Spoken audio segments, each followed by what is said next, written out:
Hello friends, आपके अपने ही channel में स्वागत है। फ्रेंड्स, आज के वीडियो में बात करेंगे बिहार एसटीईटी और जो छठे चरण की काउंसलिंग की प्रक्रिया चल रही है उससे कुछ आज दिन भर की लेटेस्ट जो अपडेट है उसके बारे में बात करेंगे।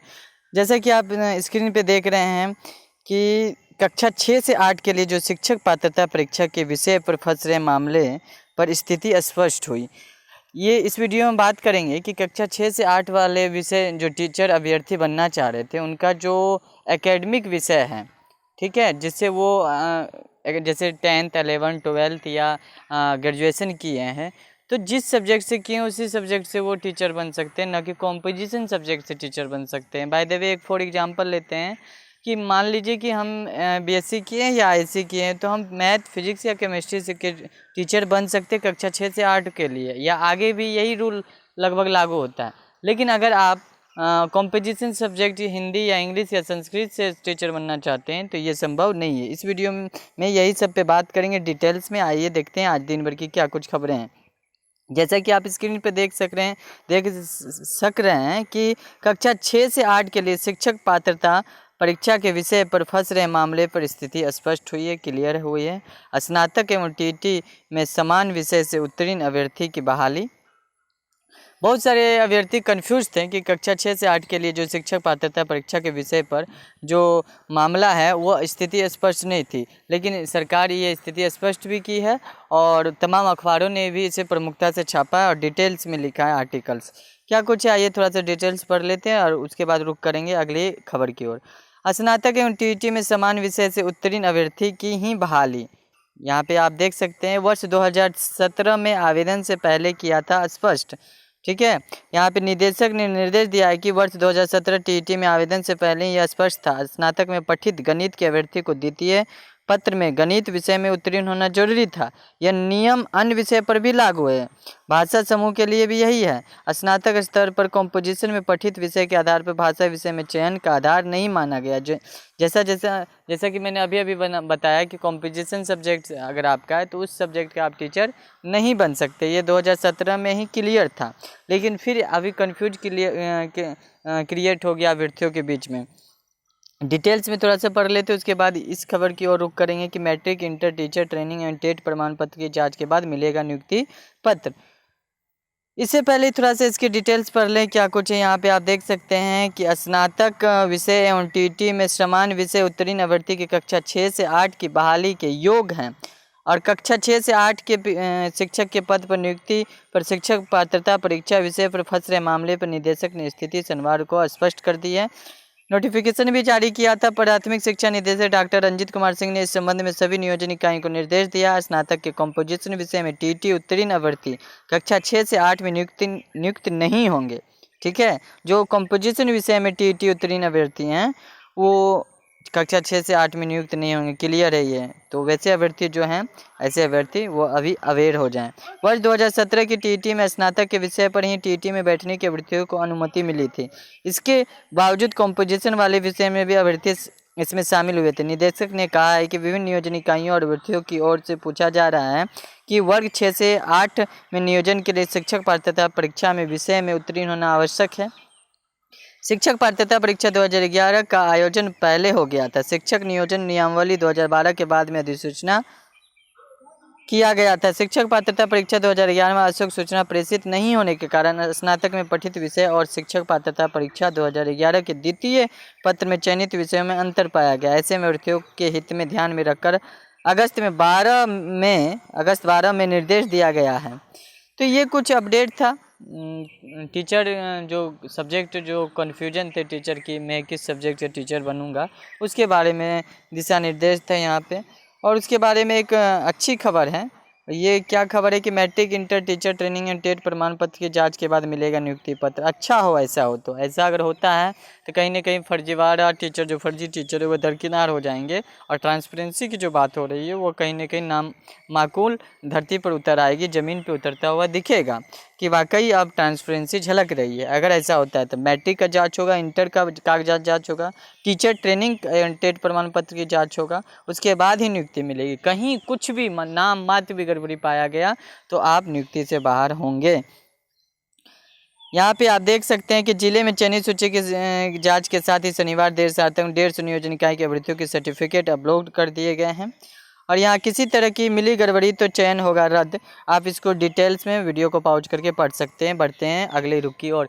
शिक्षा मंत्री ने क्या कुछ कहा है, आइए देख लेते हैं। शिक्षा मंत्री विजय कुमार चौधरी ने कहा है कि राज्य में शिक्षक नियोजन प्रक्रिया को पूरी तरह से पारदर्शी और त्रुटिरहित संपन्न कराने के उद्देश्य के तहत पहले चरण की काउंसलिंग में चयनित शिक्षकों की सूची को सार्वजनिक किया जा रहा है। जैसा कि कल नोटिफिकेशन भी जारी हुआ कि जो भी चयनित कैंडिडेट है उनका कोटि, उनका विषय, उनका मेरिट अंक, सभी मेधा अंक सभी को सार्वजनिक किया जाएगा, जिससे किसी भी अभ्यर्थी को असंतुष्टि नहीं होनी चाहिए, ताकि मेधा सूची में शामिल किसी भी अभ्यर्थी की सूची देखकर या अवलोकन कर कोई आपत्ति हो तो वो अपने संबंधित नियोजन इकाई में शिकायत दर्ज करा सकेंगे और उनकी शिकायतों का निराकरण भी हो सकेगा। ये बात दोहराई है कल के नोटिफिकेशन वाले ही, जो ऑफिशियल नोटिफिकेशन आई थी, जिसे मैंने आपसे भी साझा किया था। शिक्षकों की वेतन विसंगति दूर करने का मंत्री ने दिया भरोसा। आपको जैसा कि पता है कि 15% वेतन वृद्धि का लाभ जल्द दिया जाएगा। इसको अप्रैल से ही लागू किया जाना था, लेकिन ये लोग भरोसा ही दे सकते हैं और कुछ नहीं। हालांकि डेढ़ लेट लतीफ़ी बिहार सरकार बनते जा रही है। बिहार माध्यमिक शिक्षक संघ के अध्यक्ष केदारनाथ पांडे और महासचिव शत्रुघ्न प्रसाद सिंह ने कहा कि शिक्षक मंत्री विजय कुमार चौधरी ने शिक्षकों के वेतन विसंगति दूर करने का भरोसा दिया है। शनिवार को संघ के प्रतिनिधिमंडल ने शिक्षा मंत्री से मुलाकात की। नियोजित माध्यमिक, उच्च माध्यमिक शिक्षकों और लाइब्रेरियन की वेतन विसंगति दूर करते हुए 15% वृद्धि का भी लाभ जल्द देने का भरोसा दिया है। ये कुछ खबर है, आप इसको डिटेल्स में पढ़ ले। पोर्टल पर प्रमाण पत्र अपलोड करने की तिथि 20 तक बढ़े। बताते चले कि आपको कि प्रवर्तनकारी शिक्षक महासंघ के प्रदेश कार्यकारिणी संयोजक नवनीत कुमार और प्रदेश संगठन महामंत्री शिशिर कुमार पांडे ने शिक्षा मंत्री से मुलाकात कर पोर्टल पे जो सर्टिफिकेट टीचरों की अपलोड करने की बात हो रही थी, उसका अंतिम तिथि 20 जुलाई से बढ़ाने की मांग की है। तो ये कुछ आज की खबर थी दोस्तों, और जो कुछ भी जैसे ही कुछ न्यूज़ आता है आपसे रिलेटेड, तो आप हमारे चैनल पे उसे पा सकते हैं। इसलिए चैनल को सब्सक्राइब कर बेल आइकन प्रेस कर दें, ताकि आपको शिक्षा जगत से जुड़ी सही जानकारी सबसे पहले मिल सके। तो अगला न्यूज क्या है आप देख सकते हैं स्क्रीन पे। प्रारंभिक शिक्षा निदेशक ने सभी डीओ एंड डीपीओ को भेजा पत्र और क्या कहा कि काउंसलिंग में शामिल अभ्यर्थी मेधा सूची और आरक्षण को ध्यान में रखकर बनाए चयन सूची। उन्होंने ये बात साफ कहा है।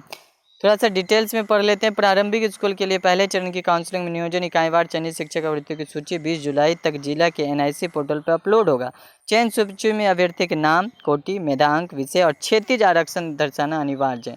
अगर ऐसा होता है तो सभी अभ्यर्थी अपनी अपनी मेधा अंक के साथ साथ दूसरों के भी मेधा अंक देख सकते हैं और संतुष्टि पा सकते हैं कि कहीं भी फर्जीवाड़ा नहीं हो रहा है, धांधली नहीं हो रही। इस संबंध में शनिवार को प्राथमिक शिक्षा निदेशक डॉक्टर रंजीत कुमार सिंह ने सभी डीओ और डीओ को पत्र भेजा है। कक्षा 1 से 5 और 6 से 8 के लिए संबंधित नियोजन इकाई द्वारा शिक्षकों की नियुक्ति की काउंसलिंग का किया है। काउंसलिंग में सभी शामिल अभ्यर्थी मेधा सूची और आरक्षण रोस्टर को ध्यान में रखकर चयन सूची तैयार करना है। शिक्षा विभाग में काफ़ी अभ्यर्थियों द्वारा सूचना मिल रही है कि नियोजन इकाई द्वारा चयन सूची को सार्वजनिक नहीं किया जा रहा है। शिक्षा विभाग ने इसे गंभीरता से लेते हुए ये निर्देश दिया है कि नियोजन की कार्रवाई की पारदर्शिता लाए नियोजन इकाई में और इकाईवार चयनित अभ्यर्थियों की सूची सार्वजनिक करें। इसके पहले 400 अभ्यर्थी की एक नियोजन इकाई मेधा सूची रद्द कर दी गई थी शिकायतों और गड़बड़ी को कारण। अब उसे सुधार कर फिर से मेधा सूची तैयार की जाएगी। मुजफ्फरपुर के 2 प्रखंड में दर्ज हुई थी प्राथमिक।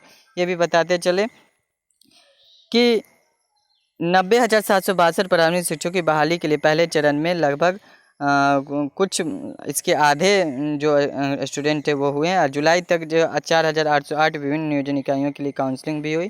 अब भी लेकिन 8,594 पद रह गए हैं रिक्त। 4,412 पंचायत नियोजन इकाइयों में 20,803 शिक्षकों की बहाली के लिए काउंसलिंग के बाद भी 8,594 पद रिक्त रह गए। पदों की रिक्ति रहने के कारण कोटिवार अभ्यर्थियों को नहीं मिलना बताया गया। वहीं पे कक्षा 1 से 5 तक के लिए 50% पद महिला अभ्यर्थियों के लिए आरक्षित है। इसके बावजूद भी इसके पहले 28 जुलाई क्या हो रहा है, महिला अभ्यर्थी की जगह पुरुष अभ्यर्थियों का भी चयन हो रहा है, जिसके कारण सीट खाली रह रही है। तो ये कुछ खबर थी आज का। नगर निकायों के कक्षा 6 से 8 में 390 पदों में 258 चयनित हुए, जबकि 132 पद रह गए खाली। तो ये मुजफ्फरपुर का बात हो रही है। मैट्रिक, इंटर, टीचर ट्रेनिंग और टेट प्रमाण पत्र की जांच के बाद मिलेगा नियुक्ति पत्र। ये तो न्यूज के बारे में हम लोग पढ़ ही लिए। चार्जिंग होगी चयनितों की सूची, इसके बारे में भी पढ़ लिए। 20 जुलाई तक एनआईसी की वेबसाइट पर सूची होगी अपलोड। सभी डीओ एंड डीपीओ को दिया गया निर्देश। और विजय कुमार चौधरी जी का कहना है कि काउंसलिंग अब ट्रांसपेरेंसी के साथ होगी और सभी चयनित अभ्यर्थियों की सूची सार्वजनिक की जाएगी। और कोई भी किसी को आपत्ति हो तो वो संबंधित नियोजन इकाई में अपना शिकायत कर सकते हैं शपथ पत्र के साथ। जैसा कि कल मैंने शपथ पत्र भी दिखाया था, एक प्रपत्र दिखाया था कि उसको कैसे कैसे भर के आपको काउंसलिंग के नियोजन इकाई में जाना है, जहां आपको आप अपने नियोजन इकाई जो चयनित हुए हैं या नहीं चयनित हुए हैं, लेकिन आपको लग रहा है कि हम चयनित हो जाएंगे, तो वहाँ की संबंधित नियोजन काउंसलिंग इकाई में आप जाकर अपनी शिकायत दर्ज कर सकते हैं। मिलते हैं नेक्स्ट वीडियो में नेक्स्ट अपडेट के साथ। तब तक के लिए धन्यवाद दोस्तों। चैनल पर अब तक बनने के लिए धन्यवाद और चैनल को सब्सक्राइब करना ना भूलें।